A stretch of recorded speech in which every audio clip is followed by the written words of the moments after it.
नमस्कार विद्यार्थी मित्रांनो, स्पर्धा परीक्षा गणित या आपल्या यूट्यूब चॅनलवर सर्वांचं स्वागत आहे। आजच्या या व्हिडिओमध्ये आपण नवोदयाचा जो स्वाध्याय पहिला आहे संख्या व संख्या पद्धती, त्या सर्व घटकांची माहिती आपण आजच्या या व्हिडिओमध्ये घेणार आहोत। म्हणजे आपण पूर्ण बेसिक पासून सुरुवात करणार आहोत। तर इयत्ता 4थी पर्यंत आपण काय शिकलेलो असतो की संख्यांचे जी काही संख्या आपण लिहितो ते लक्ष अंकापर्यंत आपल्याला संख्या असते, 1 लाख 9 लाख 10 लाखापर्यंत।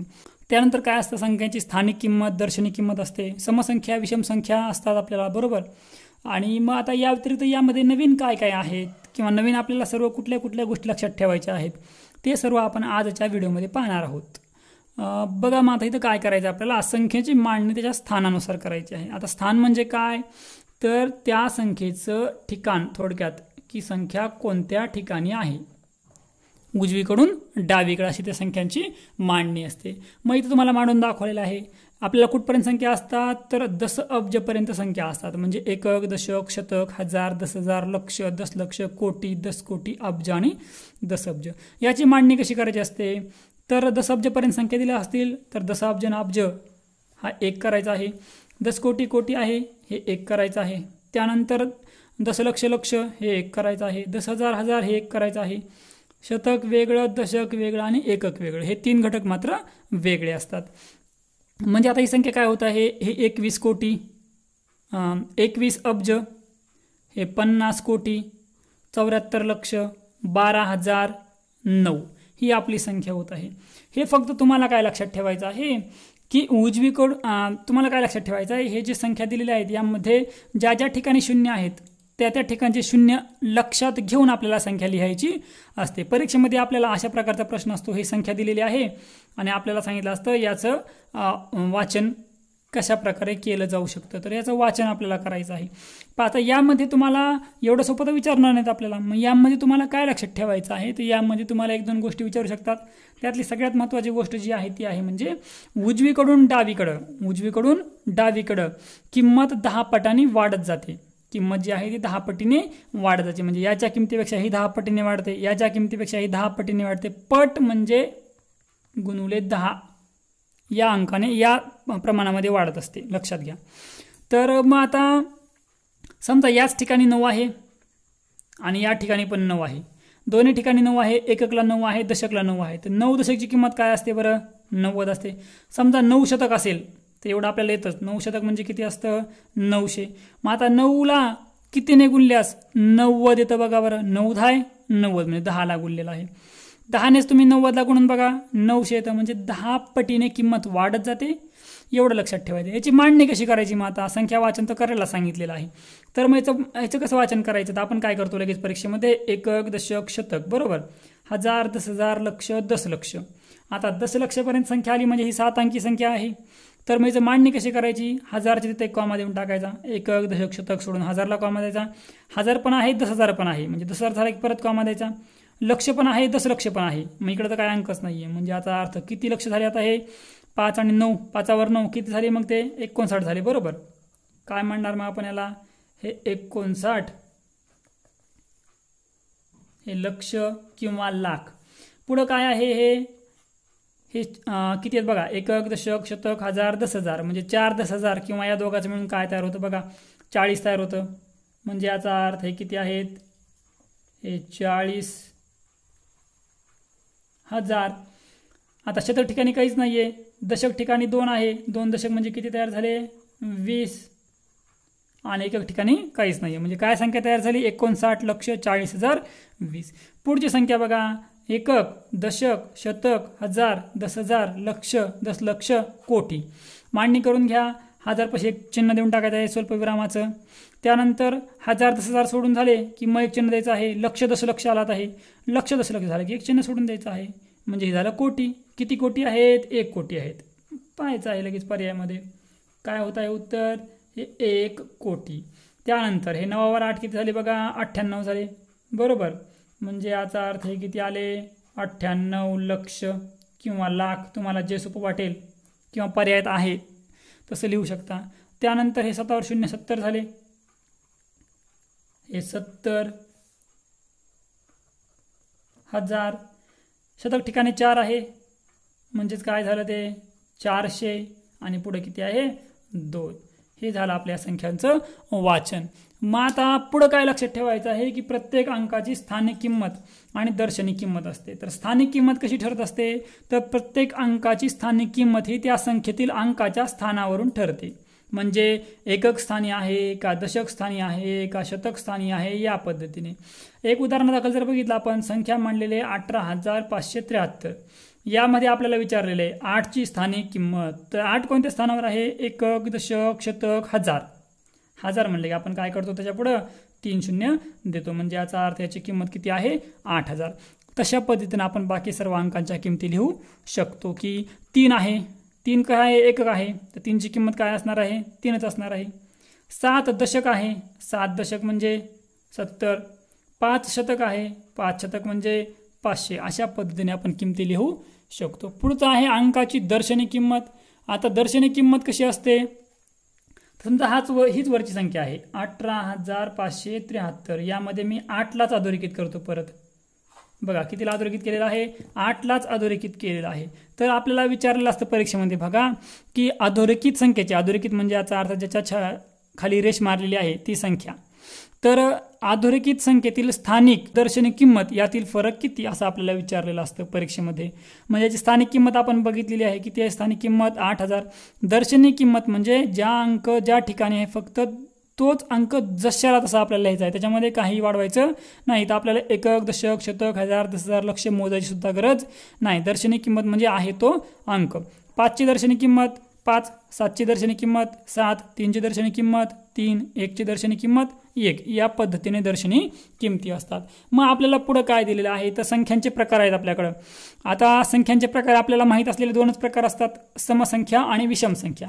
मग आपल्याला इथं पहिला प्रकार आहे नैसर्गिक संख्या. तर नैसर्गिक संख्या म्हणजे काय, तर त्याला सोप्या भाषेत नाव आहे मोज संख्या किंवा 1 पासून पुढे असणाऱ्या सर्व क्रमिक संख्या. म्हणजे 1 पासून पुढे अनंत अंकापर्यंत असणाऱ्या सर्व संख्या या नैसर्गिक संख्या असतात. म्हणजे आपण सर्वात लहान नैसर्गिक संख्या सांगू शकतो, ती काय आहे, 1 आहे. पण सर्वात मोठी नैसर्गिक संख्या आपण सांगू शकत नाही. त्यानंतरचा घटक आहे समसंख्या. समसंख्या म्हणजे काय, तर खूप सोपा घटक आहे, आपल्याला झालेला असो 4थीला 3रीला. तर समसंख्या म्हणजे ज्या संख्येला 2ने कसा भाग जातो बघा, निशेष भाग जातो. निशेष म्हणजे काय, तर 2ने भागितल्यानंतर बाकी किती उरते, 0 उरते. मग समजा आपल्याला परीक्षेमध्ये एक संख्या दिलेली आहे, 6 अंकी संख्या आहे एवढी. मग आपण प्रत्येक वेळेला भागून बघणार का, कारण याला प्रत्येक वेळ जर भागायचं म्हणलं तर आपला खूप वेळ जातो. मग समसंख्या ओळखायची कशी, तर तुम्हाला लक्षात ठेवायचं आहे समसंख्येच्या एकक स्थानी 0, 2, 4, 6 किंवा 8 यापैकी कोणताही एक अंक असतोच. लक्षात घ्या, एक अंक असतोच. असला तर ती समसंख्या असते, नसला तर ती सरळ सरळ विषम संख्या असते. एवढं आपल्याला लक्षात घ्यायचं आहे. तर पहा एकक स्थानी कोणता अंक आहे, 8 आहे. 8 आहे म्हणजे याला कितीने भाग जातो, 2ने निशेष भाग जातो. 2ने निशेष भाग जातो म्हणजे याचा अर्थ कसली संख्या आहे, समसंख्या आहे. त्यानंतर पुढचा घटक आहे विषम संख्या. तर विषम संख्या म्हणजे काय, तर ज्या संख्येला 2ने निशेष भाग जात नाही, म्हणजे बाकी काही ना काही उरत असते. तर काही ना काही म्हणजे बाकी काय उरत असते, ती प्रत्येक संख्येला अवलंबून ती बाकी उरत असते. विषम संख्या ओळखायची कशी, जसं की समसंख्येच्या एकक स्थानी आपण पाहिलेलं आहे. काय काय अंक होते बरं, 0 होता, 2 होता, 4 होता, 6 होता, 8 होता. यापैकी कुठलाही एक अंक आला की ती सम असते. तर विषम संख्येच्या एकक स्थानी काय असतं, 1, 3, 5, 7 किंवा 9 यापैकी कोणताही एक अंक असतो, त्यावेळेस ती विषम संख्या असते. उदाहरणार्थ समजा आपण संख्या घेतलेली आहे 6 अंकी. बघा सर्व अंक हे पहिले 5 अंक 8 आहेत, 8 सर्व सम आहे. पण एकक स्थानी काय आहे बरं, 1 आहे. 1 आहे म्हणजे याचा अर्थ कोणती संख्या आहे, विषम संख्या आहे. त्यानंतरचा घटक आहे मूळ संख्या. हा खूप महत्त्वाचा घटक आहे विद्यार्थी मित्रांनो, यावरती नक्कीच प्रश्न पडतो. तर काय असतो मूळ संख्या, म्हणजे ज्या संख्येला 1 व तीच संख्या याशिवाय इतर कोणत्याही संख्येने निशेष भाग जात नाही, त्या सर्व मूळ संख्या असतात. तर आपल्याला जेवढ्या संख्या ज्ञात आहेत त्या सर्व संख्येला 1ने भाग जातच असतो. आता फक्त दुसरं काय, तीच संख्या म्हणजे समजा मी 23 घेतलेला आहे. काय घेतलेला आहे, 23. तर 23ला कोणकोणत्या संख्येने भाग जातो, तर 23ला फक्त 1ने भाग जातो, कारण 1ने प्रत्येक संख्येलाच भाग जात असतो. आणि 23ला फक्त 23नेच भाग जातो. अशा सर्व संख्या काय असतात? मूळ संख्या असतात. मग याच्यामध्ये नेमकं तुम्हाला काय पाहायचं असतं की 1 ते 100 पर्यंत एकूण किती मूळ संख्या आहेत? 25 मूळ संख्या आहेत. म्हणजे 25 संख्यांना भाग जात नाही, कुठल्याही अंकाने भाग जात नाही. तर मी तर काय तयार केलेलं आहे? संख्यांचा गट केलेला आहे. 2 पासून 10 पर्यंत, 11 पासून 20 पर्यंत, असं 91 पासून 100 पर्यंत. आणि यामध्ये काय केलेलं आहे? मूळ संख्या कोणत्या आहेत ते मी लिहिणार आहे इथं आणि त्यांची बेरीज आपण सर्व मिळून करणार आहोत. कारण परीक्षेमध्ये काय होतं आपल्याला 11 ते 20 या गटातील मूळ संख्यांची बेरीज व 21 ते 30 या गटातील मूळ संख्यांची बेरीज या दोघातला फरक किती असा आपल्याला प्रश्न असतो, म्हणून आपण हे पाहणार आहोत. तर 2 ते 10 मध्ये कुठल्या मूळ संख्या असतात बघा बरं? 2 असतो, 3 असते, 5 असते आणि 7 असतो. बरोबर. करा बेरीज. 7 आणि 5 12, 12 आणि 3 15, 15 आणि 2 17 बेरीज झालेली आहे. 11 ते 20 मध्ये काय असतं? 11, 13, 17, 19. करा बेरीज. 11 आणि 13 24, 24 आणि 17 41, 41 आणि 19 किती आलेली आहे बेरीज? 60 आलेली आहे. त्यानंतर 21 ते 30 मध्ये काय असतं? 23 आणि 29 असतं. करा या दोघांची बेरीज. दोघांची बेरीज केली किती येते बघा? 52 येते. त्यानंतर 31 ते 40 मध्ये काय असतं? 31 आणि 37. या दोघांची बेरीज करा. दोघांची बेरीज किती येते? 68 येते. त्यानंतर 41 ते 50 मध्ये काय असतं? 41 असते, परत 43 असते आणि 47 असते. तर करा बेरीज. 43 आणि 47 90, 90 आणि 41 किती येणार आहे बेरीज? 131. त्यानंतर हे 51 ते 60 पर्यंत घ्या मूळ संख्या आपल्या आणि 59 असते. या दोघांची आपल्याला बेरीज करायची आहे. करा बेरीज. या दोघांची बेरीज येते बघा 112.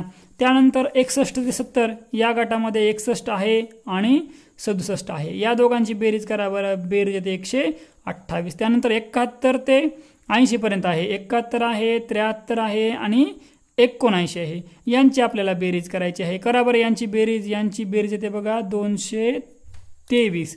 त्यानंतर 81 ते 90 आहे. यामध्ये 83 एक संख्या आहे आणि 89 एक संख्या आहे. या दोघांची बेरीज करायची आहे. करा या दोघांची बेरीज. या दोघांची बेरीज येते 172 आणि शेवटचा गट आहे 91 ते 100. याच्यामध्ये एकच मूळ संख्या आहे 97, म्हणजे त्याची काही बेरीज करायची सुद्धा गरज नाही. बघा बरं आता 25 मूळ संख्या झालेल्या आहेत का? 25 म्हणजे याचा अर्थ एकूण किती संख्या झालेल्या आहेत? 25 संख्या झालेल्या आहेत. यामध्ये तुम्हाला आणखीन एक लक्षात ठेवायचं आहे. कधी कधी आपल्याला विचारतात की पहिल्या 50 पर्यंत एकूण मूळ संख्या किती? तर पहिल्या 50 पर्यंत एकूण मूळ संख्या किती आहेत? 15. आणि 50च्या नंतर किती मूळ संख्या आहेत? 10. मग आपल्याला आणखीन काय विचारतात? तर आपल्या गणितामध्ये आपल्याला काय विचारतात? एकूण मूळ संख्यांची बेरीज पण विचारू शकतात. तर लक्षात घ्या, एकूण मूळ संख्यांची बेरीज जी आहे विद्यार्थी मित्रांनो ती असते 1060. या मूळ संख्येमध्ये सर्वात महत्त्वाची गोष्ट काय असते? जर आपण मूळ संख्या पाहिल्या तर 2 सोडून बाकीच्या तुम्ही सर्व मूळ संख्या पहा. 2 सोडून तुम्ही बाकीच्या सर्व मूळ संख्या पहा. ह्या सर्वच्या सर्व मूळ संख्या कसल्या संख्या असतात? विषम संख्या असतात. आणि 2 ही एकमेव मूळ संख्या अशी आहे की ती समसंख्या सुद्धा आहे. म्हणजे याचा अर्थ आपल्याला असं विचारू शकतात की सममूळ असणारी संख्या सांगा. तर सममूळ असणारी संख्या कोणती आहे? 2 आहे. आणि मग सगळ्यात महत्त्वाची एक गोष्ट आहे, राहिला एक का घेतला नाही? एक ही मूळही नाही, संयुक्तही नाही, समही नाही. यासारखा प्रश्न परीक्षेमध्ये पडलेला आहे की एक काय आहे नेमकं? तर एक मूळही नाही, संयुक्तही नाही, समसंख्या सुद्धा नाही. ती फक्त कसली संख्या आहे? विषम संख्या आहे. त्यानंतरचा घटक आहे संयुक्त संख्या. खूप सोपा घटक आहे. ज्या संख्या मूळ नाहीत त्या सर्व संयुक्त संख्या असतात. म्हणजे याचा अर्थ 1 ते 100 पर्यंत एकूण किती संयुक्त संख्या आहेत? 74 संयुक्त संख्या आहेत. थोडक्यात संयुक्त संख्या म्हणजे कुठल्याही अंकाने भाग जाणारी. त्यानंतरचा घटक आहे जोडमूळ संख्या. तर जोडमूळ संख्या म्हणजे अशा मूळ संख्या, बघा जोडमूळ संख्या म्हणजे अशा मूळ संख्या पाहिजे त्यात की त्यांच्यात एकच संयुक्त संख्या असते किंवा मूळ संख्यातील फरक जो आहे तो फरक कितीचा असतो? 2चा फरक, म्हणजे वजाबाकी ही 2 असते. आता याच्यात सगळ्यात महत्त्वाचं काय आहे? तर 1 ते 100 दरम्यान एकूण 8 जोडमूळ संख्यांच्या जोड्या आहेत आपल्याला दिलेल्या उदाहरणामध्ये.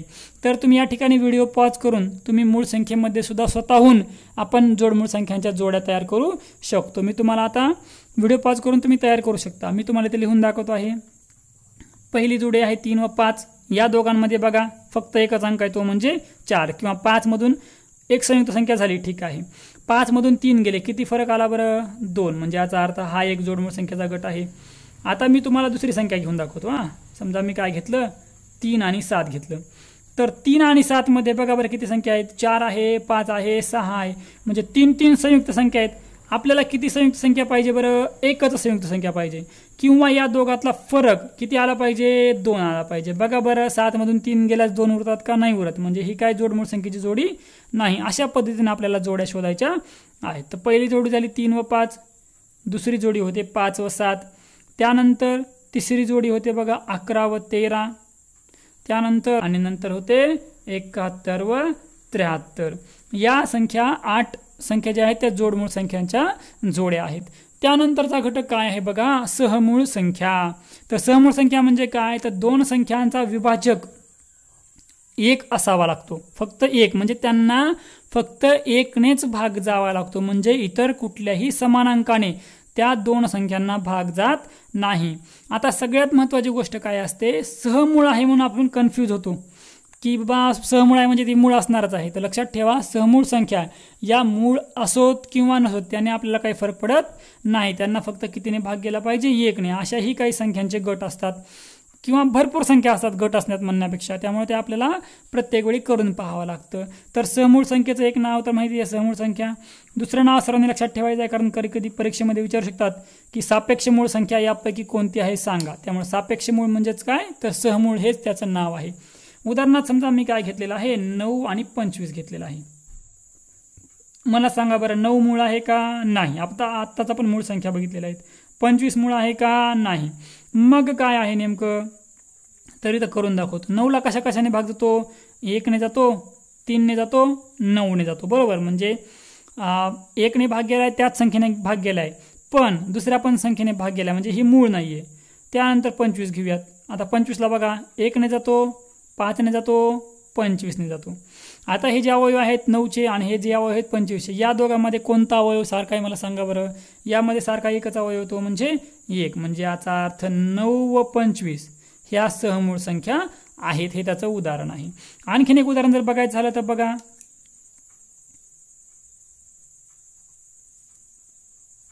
बघा 15 आणि 19 घेतलेला आहे. तर आता मला सांगा बरं 15ला कशा कशाने भाग जातो, 1ने जातो, 3ने जातो, 5ने पण जातो आणि 15ने पण जातो. 19ला कशाने भाग जातो बरं. आता 19 मूळ संख्या आहे म्हणजे तिला फक्त 1ने जाणार आहे आणि 19ने जाणार आहे. कोणता घटक सारखा आहे बरं, 1, म्हणजे याचा अर्थ 15 व 19 ही सहमूळ संख्येची जोडी आहे. त्यानंतर सर्वात महत्त्वाची गोष्ट जी की आपण इयत्ता 3रीला शिकलेली असते, 1 ते 100 पर्यंत कोणता अंक किती वेळा येतो. तर 1 ते 100 पर्यंत 1 हा अंक 21 वेळा येतो. 2 ते 9 पर्यंतचे सर्व अंक हे 20 वेळा येतात आणि 0 हा अंक म्हणून किती वेळा येतो, 11 वेळा येतो, अंक म्हणून. आता अंक म्हणून नेमकं काय, तर समजा 11 आहे, तर 11 ही पूर्ण संख्या झाली, पण यामध्ये हा 1 आणि हा 1 असे किती 1 आलेले आहेत, 2 1 आलेले आहेत. त्यामुळे 1 जो आहे तो जास्त वेळा येतो. त्यानंतर 2 अंकी संख्येत 2 अंकी संख्या कुठून चालू होतात, 10 पासून ते 99 पर्यंत. यामध्ये काय लक्षात ठेवायचं आहे, 1 ते 9 पर्यंतचे सगळे अंक हे 19 वेळा येतात आणि 0 जो आहे तो किती वेळा येतो, 9 वेळा येतो. पुढचा घटक बघा, सूचनेनुसार संख्या तयार करणे. आता सूचनेनुसार आपल्याला कोणती संख्या तयार करायची आहे, मोठ्यात मोठी संख्या तयार करायची आहे. जर मोठ्यात मोठी संख्या तयार करायची असेल तर सर्वात मोठा अंक आपल्याला वापरायचा आहे. 5 अंकी मोठ्यात मोठी संख्या, म्हणजे याचा अर्थ 9 किती वेळा घ्यायचा आहे आपल्याला, 5 वेळा घ्यायचा आहे. ही झाली 5 अंकी मोठ्यात मोठी संख्या. पुढे आपल्याला सांगितलेलं आहे 3 अंकी मोठ्यात मोठी संख्या, ही झाली 3 अंकी मोठ्यात मोठी संख्या. म्हणजे हे तयार का करतोय मी, तर आपल्याला काय असतो परीक्षेमध्ये प्रश्न की 5 अंकी मोठ्यात मोठी संख्या आणि 3 अंकी लहानात लहान संख्या किंवा 4 अंकी लहानात लहान संख्या या दोघातील फरक किती, अशा पद्धतीचा प्रश्न असू शकतो. म्हणून आपण हा गणित घेतलेला आहे. कळलं तुम्हाला. मोठ्यात मोठी संख्या तुम्ही कितीही अंकी, तुम्हाला 10 अंकी तयार करा म्हणलं तर 10 वेळा 9 लिहून घ्यायचे. 2 अंकी करा म्हणलं तर 2 वेळा 9 लिहून घ्यायचे. ह्या मोठ्यात मोठ्या संख्या होणार आहेत. मग लहानात लहान संख्या कशी तयार करायची, तर लहानात लहान संख्या तयार करायची असेल तर सर्वात अगोदर 1 घ्यायचा आहे आणि पुढे जेवढे अंकी विचारलेले आहे तेवढे 0 वापरायचे आहेत. म्हणजे समजा आपल्याला 5 अंकी लहानात लहान संख्या तयार करायची आहे तर 1 घ्यायचा आहे. आता 1 अंक झाला म्हणजे 5 अंक तयार करण्यासाठी 4 अंक उरणार आहेत, बरोबर. हा दुसरा अंक, तिसरा, चौथा, 5वा, ही झाली 5 अंकी लहानात लहान संख्या. 3 अंकी लहानात लहान संख्या तयार करायची आहे. अगोदर 1 घ्यायचा आहे, हा दुसरा, तिसरा, ही झाली 3 अंकी लहानात लहान संख्या. आता पण प्रश्न राहिला दुसरा. काय प्रश्न आहे की जर वेगवेगळे अंक दिले असतील तर, ही तर झालं आपल्याला मोठ्यात मोठी संख्या लहानात लहान संख्या. जर वेगवेगळे अंक दिले असतील तर काय करायचं आहे, तर सर्वात मोठा अंक प्रथम लिहायचा आहे आणि नंतरचे अंक हे उतरत्या क्रमाने लिहावे लागतील आपल्याला। आता हे अंक दिलेले आहेत 5, 7, 2, 9, 0 आणि मोठ्यात मोठी संख्या तयार करायची आहे। कशी करायची मोठ्यात मोठी संख्या, तर या सर्वांमध्ये मोठा अंक कोणता आहे सांगा बरं, तर या सर्वांमध्ये मोठा अंक आहे 9, त्यानंतर कोणता आहे 7, त्यानंतर 5, त्यानंतर 2 आणि सर्वात शेवटी 0। ही झाली या अंकापासून मोठ्यात मोठी संख्या तयार। आता हे खालचे अंक आहेत, आता यामध्ये आपल्याला संख्या तयार करायची आहे। कोणता अंक आहे मोठा, हा मोठा अंक आहे, त्यानंतर काय आहे 4, त्यानंतर 3, त्यानंतर 2 आणि सर्वात शेवटी 1। ही झाली मोठ्यात मोठी संख्या। त्यानंतर बघा आता सर्वात लहान संख्या तयार करायची आहे। आता सर्वात लहान संख्या कशी तयार करायची मग, तर सर्वात लहान अंक सुरुवातीला लिहायचा, पण यासाठी एक अट असते, ती अट म्हणजे 0 सोडून। 0 जर आला असेल आणि तो जर आपण सुरुवातीला लिहिला तर आपल्याला जेवढ्या अंकी संख्या सांगितलेली आहे तेवढ्या अंकी संख्या तयार होत नाही। म्हणजे उदाहरण दिलेलं आहे, समजा 0, 4, 2, 5 किती अंक आहेत बरं, एकूण 4 अंक आहेत, म्हणजे किती अंकी संख्या तयार झाली पाहिजे, 4 अंकी।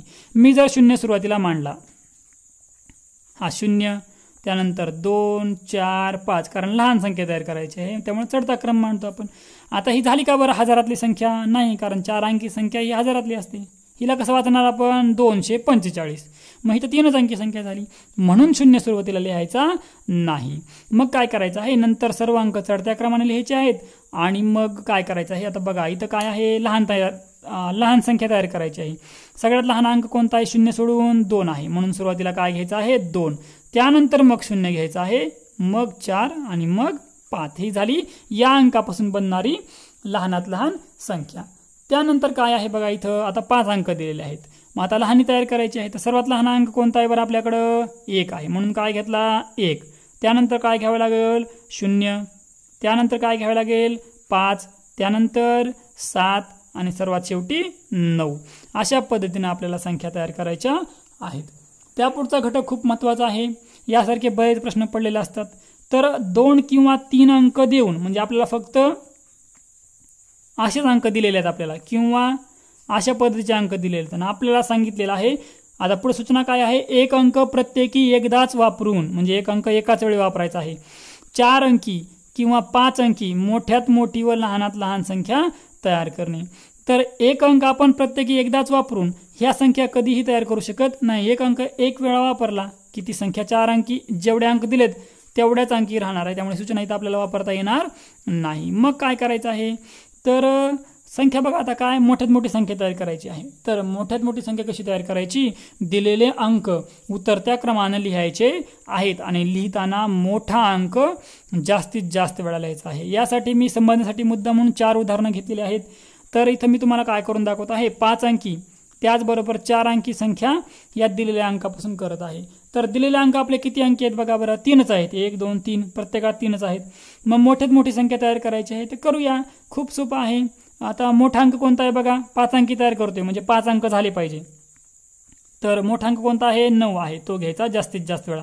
जास्तीत जास्त वेळा म्हणजे आपण 5 वेळा तर लिहू शकणार नाही, 5 अंकी संख्या लिहायची आहे, 2 अंक ऑलरेडी आपल्याकडे आहेत दुसरे, म्हणजे 9 किती वेळा लिहायचा, 3 वेळा, त्यानंतर 7, त्यानंतर 5।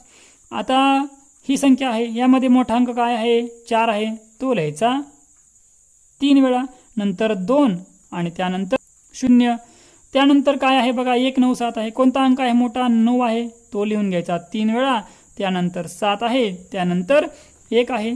आणि या राहिलेल्या संख्येचं उदाहरण जे उत्तर आहे ते तुम्ही मला कमेंट बॉक्समध्ये कमेंट करून सांगा। त्यानंतर पुढचं काय दिलेलं आहे बघा, 4 अंकी संख्या तयार करायची आहे।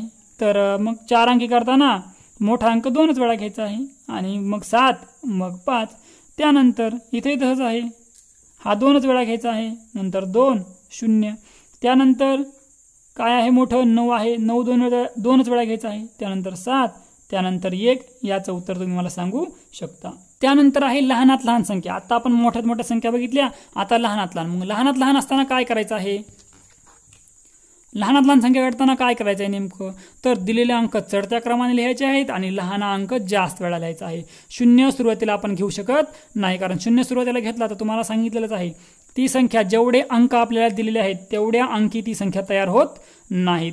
मग आता याच्यामध्ये काय आहे, अंक दिले 4 आणि 5 अंकी संख्या तयार करायची आहे लहानी. तर काय करायचं आहे, मग तुम्हाला जो लहान अंक दिलेला आहे तो लहान अंक सुरुवातीला घ्यायचा आहे आणि त्यानंतर मग तुम्हाला काय करायचं आहे, 0 2 वेळा घ्यायचा आहे, त्यानंतर 5, त्यानंतर 7. आता इथं 3च अंक आहेत, तर मग काय करायचं आहे, लहान अंक कोणता आहे, 1 आहे, 0 नाही आहे आपल्याकडं. मग लहान अंक तुम्ही 5 अंकी असल्यामुळे 3 वेळा घ्यायचा, कारण इथं 2 अंक ऑलरेडी आहेत आपल्याकडं. नंतर 4, नंतर 7. आता इथं 0 आहे परत, म्हणजे आधी काय करावं लागेल, 2 घ्यावे लागेल, मग 0 घ्यावे लागतील आपल्याला, मग राहिलं काय, 3 आणि 9. आता 4 अंकी कशा तयार करायच्या मग, तर ही ऑलरेडी 4 अंकीच आहे, ही 4 अंकीच आहे, मग सोपंच आहे करायला. हे तरी काय घ्यायचं सुरुवातीला, 2, नंतर 0, नंतर 5, नंतर 7. ही कशी तयार करायची आहे, 2 0 3 9. आता राहिला मधला, तर मध्यामध्ये सर्वात लहान अंक कोणता आहे, 1 आहे, तो 2 वेळा घ्यायचा आहे, कारण आपल्याला 4 अंकी तयार करायची आहे. तो 2 वेळा घेतला म्हणजे राहिलेले 2 अंक उरलेत, ते 2 अंक इथं घेऊन टाका. ही झाली आपली 4 अंकी लहानात लहान संख्या तयार. त्यानंतर आणखीन काय महत्त्वाचं आहे आपल्या व्हिडिओमध्ये, की 1 अंकी एकूण संख्या असतात 9, 2 अंकी संख्या असतात 90, 3 अंकी संख्या असतात 900, 4 अंकी संख्या असतात 9000, 5 अंकी 90,000, 6 अंकी 9 लाख, 7 अंकी 90 लाख. जसं तर पुढे वाढेल तसं 1 0 फक्त वाढवायचा, तसं फक्त 1 0 आपल्याला वाढवायचा आहे. मग इथं नेमकं आता पुढे काय लिहिले मी, लहान आणि मोठी, म्हणजे 1 अंकी आपल्याला लहानी संख्या माहीत असणं गरजेचं आहे. तर 1 अंकी सगळ्यात लहानी संख्या असते 1 आणि मोठी संख्या असते 9. 2 अंकी सगळ्यात लहानी संख्या असते 10 आणि मोठी संख्या असते 99. 3 अंकी लहानी संख्या असते 100, 3 अंकी मोठी संख्या असते 999. म्हणजे फक्त आता काय करायचं आहे, 0 वाढवायचे आहेत आणि इकडे 9 वाढवायचं आहे. म्हणजे याचा अर्थ आपल्या 4 अंकी, 5 अंकी, 6 अंकी, आपण जेवढे अंक पाहिजे तेवढ्या अंकी आपण लहानात लहान आणि मोठ्यात मोठ्या संख्या तयार करू शकतो. आता राहिला शेवटचा घटक याच्यामधला, तर लगतची मागची संख्या आणि लगतची पुढची संख्या. हा जो घटक आहे तो इयत्ता 1ली 2री मध्येच असतो आपल्याला. समजा मी काय घेतलेला आहे, 25 घेतलेला आहे, तर 25च्या लगतची मागची संख्या, लगतची म्हणजे 25ला जवळ असलेली सर्वात मागची संख्या. तर 25ला सर्वात जवळ काय असतं बरं, 24 असतं. आणि लगतची पुढची संख्या म्हणजे याचा अर्थ 25च्या पुढची संख्या लगतची चिटकून असलेली काय असते बरं, 26 असते. मग हे काय दिलेलं आहे आपल्याला, तर याच्यामधलं आपल्याला 2 नियम सांगितलेले आहेत पुस्तकामध्ये. काय नियम आहेत, तर लगतची जी मागची संख्या असते, लगतची जी मागची संख्या असते कितीने लहान असते बरं, ती 1 ने लहान असते. आणि लगतची पुढची जी संख्या आहे ती काय असते, 1 ने मोठी असते. एवढंच आपल्याला यामध्ये सांगितलेलं आहे. हा होता आजचा आपला नवोदय स्वाध्याय, जो पहिला आपला संख्या आणि संख्या पद्धती आहे त्यातलं जे आपलं बेसिक आहे त्या बेसिक बद्दलची ही माहिती आपली होती. येणाऱ्या व्हिडिओमध्ये आपण स्वाध्याय 1.1 सोडून पाहणार आहोत. जर व्हिडिओ आवडला तर लाईक करा, चॅनलला सबस्क्राईब केलं तर चॅनलला सबस्क्राईब करायला विसरू नका.